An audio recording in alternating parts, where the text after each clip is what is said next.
All right, so over in the cooler right now, we have some Ericas. We have the pink and the white. The pink look absolutely fantastic, can full, ready to go. Really nice, like light pink, lavender blooms almost. It's a great border or spreading variety if you need something out in a rustic area.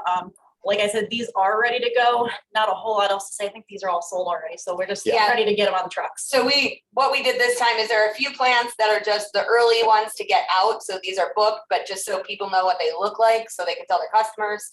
And then the other half is going to be the things that we still have to sell. So we kind of split it up a little bit just to get you prepped for next week. And then the Erica Mediterranean White.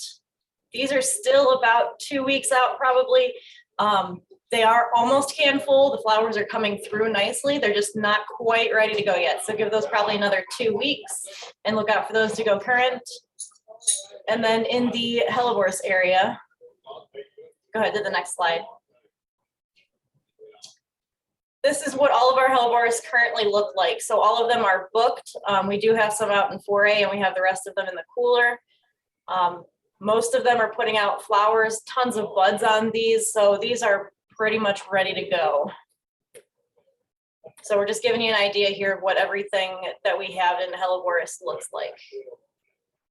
So like I said, all booked, but they're ready to go on trucks. Okay, the very first variety I'm showing you here is the Stefan Crispa. What's great thing about this variety is very, very low maintenance. It gives you this beautiful, tiny, white bell-like flowers to them. This variety is very good for landscape jobs. Landscapers absolutely love them because there's hardly nothing you need to do with it. But like I say, it's good. It's more of a ground spreader.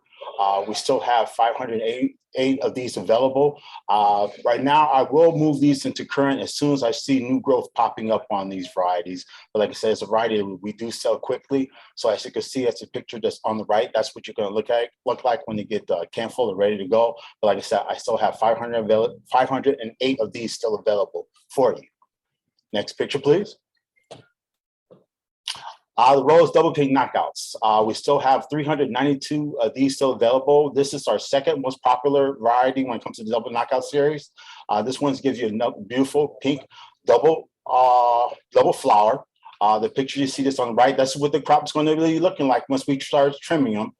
We haven't trimmed too much of the 19s yet. We're waiting for this weekend to pass, and then we'll start getting into the other 19 centimeters.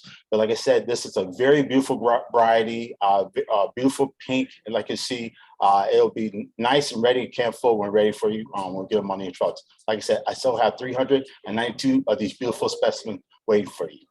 Next picture, please. Vaccinian Patriot. This is actually, really, it's almost like our third year going into this new variety right here. The first year we just got them, we had to trim them, get them flushed out a little bit more. But right now, this you can see the variety is can full. Great thing about vaccinating for those who are naturalists or herbalists, this is a good variety it's good for your heart. It has antioxidants in it, and blueberries is really good for you. My wife has me eating this almost every other day.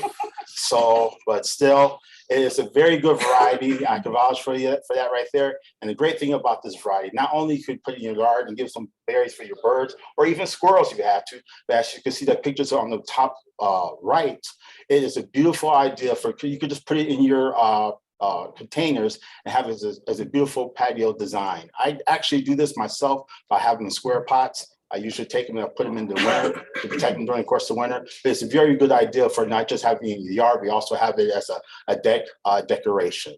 Stick it next to your pool. Just eat the blueberries while you're hanging out in the pool. Yeah, she's eating a lot of berries, as you can tell. So it's like you got all kinds of range of good varieties for this. So it's a win-win. It's a win-win for this one. Yeah. Next picture, please. All right, hang on. I got him flustered. Now, Rosa rugosa. This is a very unique and beautiful variety, and it does not get the recognition it deserves. It has very many great properties to this variety. The very first one is also known as a beach rose. The reason why, as you can see, the pictures on the top right, it is known to grow very well in sandy soil. It's tolerant to many different soils, as a matter of fact, and this variety has actually some great qualities. But first of all, you can use this as a jelly. You could use the petals and you use the essence for jelly, or you could use what we call is the seed tomatoes. As you see at the back on the bottom picture, you can use that as a jelly also too. The Rose hips. Rose hips. rose hips, but it's also known as seed tomatoes. But thing about this, the great things about this is good for pain. It's good for stomach aches, good for chronic inflammatory disease. So it's a win-win for this variety right here. It's all the great things about it for tolerance wise. It can tolerate cold, it can tolerate drought, And wind. very wind and sea air. So it's so one of those things. It has great things about this. It's many wins for this variety. It gets very little attention. But like I said, it's great for landscapers and it's great for a more of an edible fruit for you too. But All right, so same thing. We're going to talk about things that can ship out relatively quick and early bloomers. So we're going to talk mostly about the prunus. You want to read into it? So with prunus, for those of you who've been with us a couple of years, 2-3 years ago, we had some major problems with snow fowls. We were shipping them, didn't realize they were dead. One of the issues with prunus and some of your other early flowering types is you get a sap flow going up there when it gets warm, like it was last weekend, and then it gets really cold, and they pretty much don't like that. A lot of them, or some of them, will die. So what we did was look at a different way of covering these plants. We use what they call bunker plastic, which is a black and white poly that goes over top of the house, and we keep the plants covered inside. We've actually got temperature sensors in there. So last weekend, we hit 72, 71 degrees here. So we have the OARDC weather station over at Long Road. Inside the house, the air temp was about 65. So we're getting a 5 to 7 degree differential delta per se, just between outside and inside. And then underneath the plastic, the warmest we got under the plastic, which is covering the plants, is 38 degrees. So what we're trying to do is extend this season on these plants so that they don't come out early, so they're not in flower on March 20th. Currently, with the way this weather is, we'll probably leave them covered for a while, hopefully for another week. We reach a point where I call it a tip over, where actually the air underneath that plastic will become warmer than the air that's in the house and or outside, and that's when we get that plastic off. And then again, we'll look at when we need to take the plastic off just in general. That's one of the things that we did to try and keep the plants more dormant so that we can ship them later in the year without them being in flower. The other thing that you find when they get into flower, once they open up, light frost will pretty much take your flowers out. So that limits that shelf life on the customer lot as well. So we're just trying to extend this to be a more natural season per se than what it has been in the past. And it also protects plants. So with all of that said, we're still going to pull these things, get them on orders. They're going to be coming out of the houses, on the trucks, and out to your customers. So don't be overly alarmed by the information. First up is the snow fazan. The picture that you see up there is the crop that we're going to be shipping out this spring. So the heads are nice and full. Obviously, there won't be any leaves on them. There may be some buds, depending on what the temps end up looking like moving forward. But you get the white flowers with these. It is a weeper. Moving on to the pink snow showers. Virtually the same thing as a snow fazan, but you get pink. Same thing with the weeper. This was a picture that I found from last April. I believe that is 15 gallon, I think.